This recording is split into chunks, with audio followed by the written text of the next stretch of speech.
जो स्त्री अपना कल्याण चाहती है वो पराये पुरुष का त्याग कर दे, और जो पुरुष अपना कल्याण चाहता है वो पर नारी का त्याग कर दे, नहीं तो सर्वनाश। जैसे रावण ने पराई स्त्री को स्पर्श किया, सर्वनाश हुआ, सर्वनाश हो जाएगा उनका जो पराई स्त्री को स्पर्श करेंगे। इसलिए हमारे शास्त्र कितने बढ़िया हैं। आपको चरित्रवान बनाना चाहते हैं, आप स्वयं और अपने बच्चों को कभी भी चरित्र से भटकने मत दीजिएगा। माँ बाप की जिम्मेदारी है कि आप अपने बच्चों को चरित्र का मजबूत स्ट्रांग बनाएं, चरित्रवान बनाएं। अरे भाई, चरित्रवान हो तो आपकी इस लोक में और परलोक में भी सदगति है, सम्मान है। नहीं तो चरित्रहीन तो यहाँ भी सम्मान नहीं पाता, वहाँ भी सम्मान नहीं पाता। दुर्गति होती है उस व्यक्ति की, उसे घोर नरक में जाना पड़ता है जो व्यक्ति चरित्र का ठीक नहीं होता, चरित्र से गिरता है। आज के बच्चों को ना आप बहुत सारी शिक्षाएं देने के चक्कर में, बहुत अच्छा बनाने के चक्कर में कई बार बहुत सारे बच्चे चरित्र से बिगड़ जाते हैं। आज माँ बाप पढ़ने के लिए बच्चों को बड़े बड़े स्कूल कॉलेज भेजते हैं और वहाँ बच्चे अपना चरित्र बिगाड़ करके आ जाते हैं। कौन जिम्मेदार है?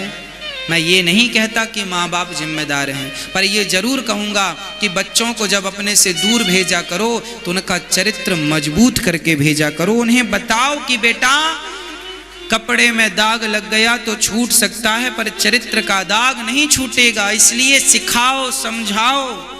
शर्म में लोग ये बातें बच्चों से कहते नहीं हैं। कौन कहे अपने बच्चों से कि तुम चरित्रवान बनो? कौन कहेगा? फिर ये बताओ।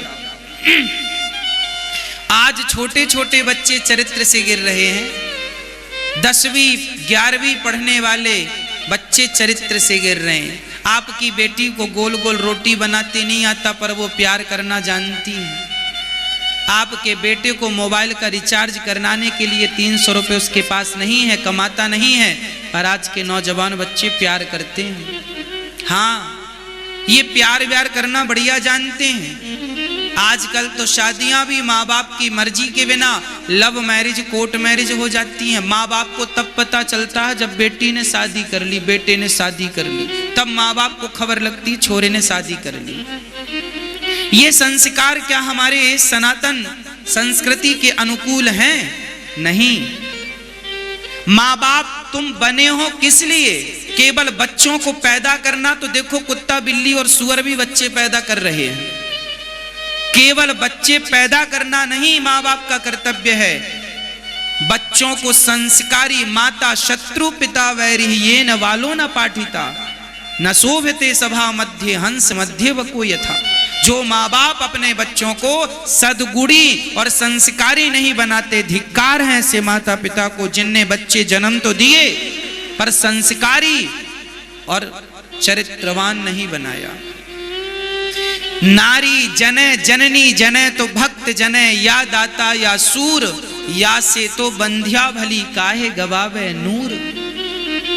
मां बनना तब सफल होता है जब आप सदाचारी पुत्र को जन्म दें, उस बेटे को जन्म दें जो आपका ही नहीं, आपकी 21 पीढ़ियों का नहीं, आपके समाज का, आपके राष्ट्र का भी नाम रोशन करे। ऐसे पुत्र को जन्म देना चाहिए। धन्य है वो महाराणा प्रताप की माँ, और धन्य है वो ध्रुव और प्रहलाद की माँ। धन्य है तुकाराम नरसिंह मेहता की माँ जिन्होंने नरसिंह मेहता जैसे बेटों को जन्म दिया। धन्य है सूरदास की माँ जिन्होंने सूरदास जैसे भगत को जन्म दिया। धन्य है तुलसीदास की माँ जिन्होंने तुलसीदास जैसे महापुरुषों को जन्म दिया। अरे धन्य है वो माँ जिन्होंने ब्रह्म को, राम और कृष्ण को जन्म दिया। हाँ, ध्रुव और प्रहलाद को जन्म दिया। कहां गई वो माएं जो विवेकानंद को पैदा किया करती थी, रामकृष्ण परमहंस को पैदा किया करती थी, मीराबाई नरसिंह मेहता को, गुरु नानक देव को पैदा किया करती थी? कहां चली गई वो माँ? कहां समा गई वो माँ जो रैदास को पैदा किया करती थी? क्यों नहीं हो रहे हैं रैदास? क्यों नहीं हो रहे हैं रसखान? क्यों नहीं कोई बन रहा है नरसी? क्यों नहीं कोई मीरा की तरह भगवत प्रेम कर रही है या कर रहा है? कारण है संस्कार से च्युत हो गए हम, मार्ग भटक गए हम अपना। संस्कृतियों को भूल गए हम, अपने शास्त्रों के नियम कानून को तार तार कर दिया। शास्त्र कहते हैं सच बोलो, कौन बोलता है? शास्त्र कहते हैं दया धर्म का मूल है, किसके भीतर दया भरी है? शास्त्र जो कहते हैं हम बस वही ना करके वो सब कुछ करते हैं जिसकी शास्त्र परमिशन नहीं देता। इसलिए कोई ध्रुव प्रहलाद अब नहीं होते, कोई मीरा और रसखान और नरसी अब नहीं होते, होते हैं तो वो गुप्त हैं, किसी को पता ही नहीं। प्रिय भक्तों, प्रार्थना है मेरी, बच्चों को संस्कारवान चरित्रवान आप बनाइए, माँ बाप की जिम्मेदारी है, तब आप पूर्ण रूप से माँ बाप कहलाने के अधिकारी हैं, नहीं तो आप अधिकारी नहीं हैं। इसलिए बच्चे कहाँ जा रहे हैं, क्या कर रहे हैं, आपका बेटा क्या कर रहा है, जरा आप अपने बच्चों का एक बार मोबाइल लेकर तो देखिए। आजकल के बच्चे आपके मोबाइल, अपने मोबाइल में पासवर्ड डाल के रखते हैं, माँ देख ना ले, क्योंकि पता है व्हाट्सएप में बात कर रहा होगा किसी छोरी से। पासवर्ड डाल के रखता और माँ पकड़ लेना, लड़ जाता, मेरा मोबाइल ना छुआ करो।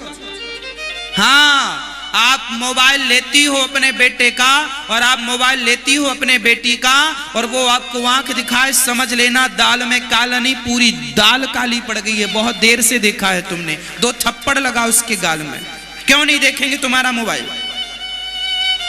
गंदगी भर रखी होगी मोबाइल में। व्हाट्सएप फेसबुक में केवल बातें होंगी उल्टी सीधी। माँ बाप बिल्कुल लापरवाह हो गए हैं, बच्चों पे कोई ध्यान नहीं। कौन समझाएगा? पड़ोसी आएगा संस्कार देने तुम्हारे बेटे को, तुम्हारी बेटी को, आप ही देंगे। इसलिए अपनी बेटियों को बेटों को समय रहते संस्कार दीजिएगा, समय रहते ये बता दीजिएगा कि चरित्र की कीमत क्या होती है। हाँ, राम के सामने सूपड़खा खड़ी थी, क्या राम ने उसे देखा?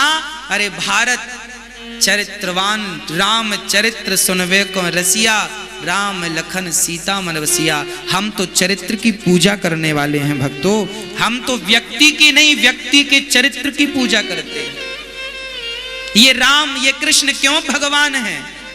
चरित्र इनका शुद्ध है, इसी से हमें प्रेरणा लेनी है, शिक्षा लेनी है।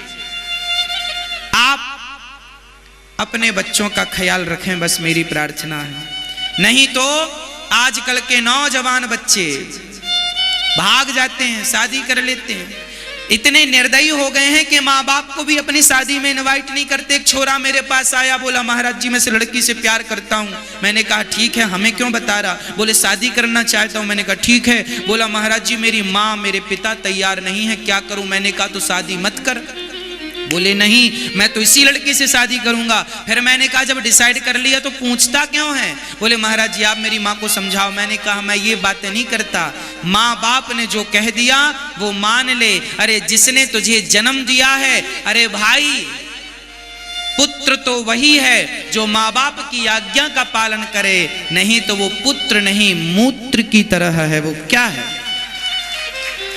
माँ बाप की आज्ञा का उल्लंघन करने वाला पुत्र नहीं हो सकता। हाँ, तू कैसी बात कर रहा है, माँ की बात नहीं मानेगा? बोला महाराज जी, मैंने कहा फिर शादी कर लेगा, माँ का क्या होगा? बोले मैं माँ को छोड़कर चला जाऊंगा दूसरे शहर।